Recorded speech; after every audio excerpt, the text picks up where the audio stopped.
Halo, Assalamualaikum warahmatullahi wabarakatuh. Di video kali ini, saya akan membahas mengenai pendekatan sosiologi sastra dalam puisi yang berjudul Tanah dan Air, Bangsa Tanpa Jiwa, karya Friherty. Sosiologi sastra berasal dari kata sosiologi dan sastra. Sastra merupakan pencerminan masyarakat. Melalui karya sastra, seorang pengarang mengungkapkan problema kehidupan. Karya sastra menerima pengaruh dari masyarakat dan sekaligus mampu memberi pengaruh terhadap masyarakat. Sosiologi dapat diartikan sebagai ilmu atau pengetahuan yang sistematis tentang kehidupan berkelompok manusia dalam hubungannya dengan manusia-manusia lainnya yang secara umum disebut masyarakat.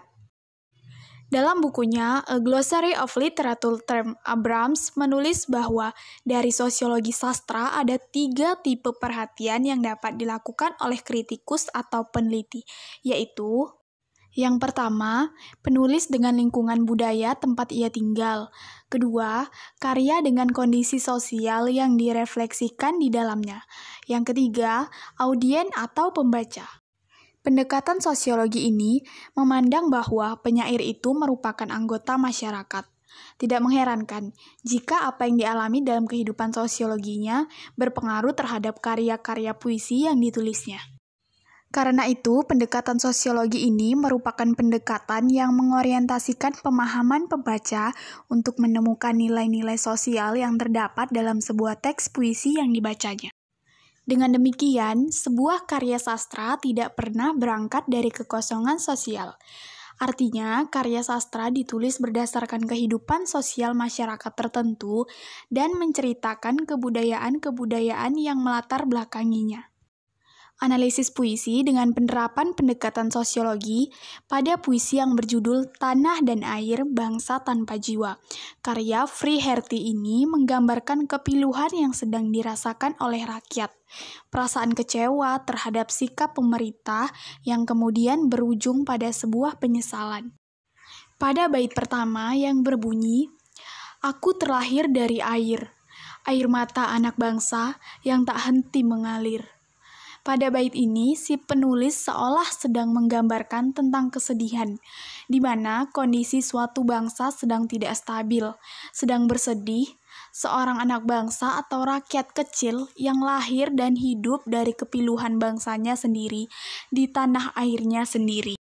Jika dianalisis dengan menggunakan pendekatan sosiologi, maka termasuk dalam sastra sebagai cermin masyarakat.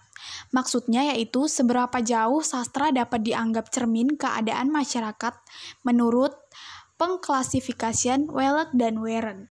Pada bait kedua, memperjelas ketidakberdayaan yang dihadapi oleh anak bangsa atau rakyat pada kutipan kehidupan bergelombang, dari mata air yang menghilang, seolah sanggup mengeringkan dada dan jiwa.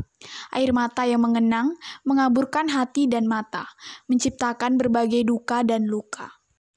Pada bait ini, penggambaran tentang lika-liku kehidupan yang dialami ini jika dihadapkan dengan konteks latar belakang si pengarang, maka ini kaitannya dengan bahwa pengarang adalah warga masyarakat biasa. Ia dapat dipelajari sebagai makhluk sosial. Perasaan yang sedang dialami oleh rakyat ketika itu dapat disampaikan dan diwakilkan oleh si pengarang dalam bentuk karya sastra. Pada bait ketiga, kita dihadapkan dengan pemahaman terhadap karya sastra itu sendiri dengan pertimbangan aspek kemasyarakatannya. Seperti yang kita tahu bahwa kondisi yang nyata dialami oleh rakyat kecil sangatlah memprihatinkan. Ini terlihat pada kutipan, "Kita buta aksara, kita buta tanda-tanda. Tak mampu lagi membaca, tak lagi bisa merasa, bahkan tak mau lagi meraba." Di mana Abrams menulis bahwa dari sosiologi sastra meliputi 3 tipe dan salah satunya ialah sebuah karya sastra dengan kondisi sosial itu harus direfleksikan di dalamnya. Pada bait terakhir, perasaan marah, kecewa, dan kekecewaan mulai dirasakan ketika si pengarang meluapkan pada bait semua itu. Ya, semua saja. Milik penguasa tanpa jiwa, milik penguasa tanpa rasa. Di tengah rakyat yang melatah oleh lapar dahaga yang merana. Sebuah penggambaran bahwa pada saat itu mungkin sistem pemerintahan yang berlangsung tidak begitu memuaskan dan dirasa tidak berjalan dengan baik, yang kemudian menjadi persoalan umum dan bisa dirasakan oleh rakyat kecil. Si pengarang mencoba untuk memasalahkan pembaca dan dampak sosial karya sastra, di mana pengarang dipengaruhi dan mempengaruhi masyarakat, karena seni tidak hanya meniru kehidupan, tetapi juga membentuknya. Banyak orang meniru gaya hidup tokoh-tokoh dunia rekaan dan diterapkan dalam kehidupannya. Berdasarkan analisis tersebut, dapat disimpulkan bahwa puisi Tanah dan Air, Bangsa Tanpa Jiwa adalah sebuah penggambaran tentang kehidupan yang dijalani masyarakat kecil dalam memandang negara hukum, beserta ketidakadilan dan kemelaratan yang ada di dalamnya.